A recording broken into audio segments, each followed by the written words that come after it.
আপনি কতটুকু সুখে আছেন সেটা নিয়ে ভাবুন। আমরা অনেক সময় এই ভুলটাই করে থাকি। সেই ভুলটা হলো আমরা অন্যের সুখ দেখে দুঃখ পেয়ে থাকি। আমরা ভাবি আমি সুখে নেই। আপনি একটু আপনার আশপাশটা ঘুরে দেখুন, দেখবেন আপনার চাইতেও কষ্টে আরও অনেক লোক আছে। তখন আপনি বুঝতে পারবেন যে আপনি তার চাইতে সুখে আছেন। আমরা অনেক সময় ভাবি কেউ সুখী থাকলো, আমি সুখে থাকতে পারলাম না। এটা কিন্তু একদম খারাপ অভ্যাস। এই অভ্যাসটা আমাদের অনেককেই চেঞ্জ করা দরকার।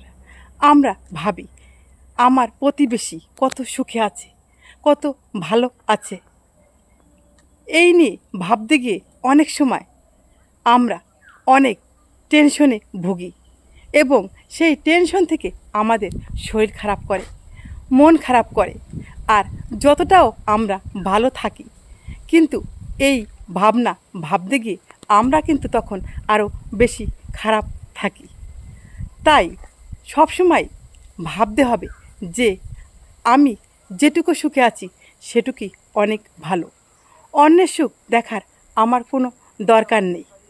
একটা কথা মনে রাখবে বন্ধু, তুমি ভাবছো যে তুমি সুখে নেই, একটু ভেবে দেখো তোমার তাও তো একটা বাড়ি আছে, একটা ঘর আছে, তুমি গিয়ে তার তলায় মাথা গুঁজতে পারো। এরকমও সংসার আছে যে সংসারের লোকগুলির বাড়ি নেই, অন্যের জায়গায় থাকে ভাড়া। দেখা যায় একটা লোকের কথা শুনে তাকে বসবাস করতে হয়, কোনো প্রতিবাদও সে করতে পারে না, কারণ লোকের বাড়িতে ভাড়া থাকে। তাও তো তোমার একটা বাড়ি আছে, তোমার একটা ঘর আছে, তুমি দিন গেলে দুটো ডাল ভাত রান্না করে খেতে পারো। তুমি যে কতটা সুখে আছো তা কি তুমি জানো? অথচ তোমার চাইতে কেউ একটু সুখে থাকলে তুমি সেটা মেনে নিতে পারো না।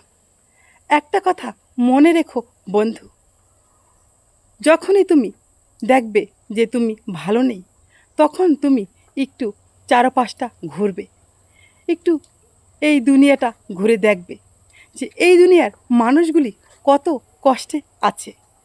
দেখবে তখন তোমার মনটা বলবে, ভগবান তুমি তো আমাকে অনেক ভালো রেখেছো।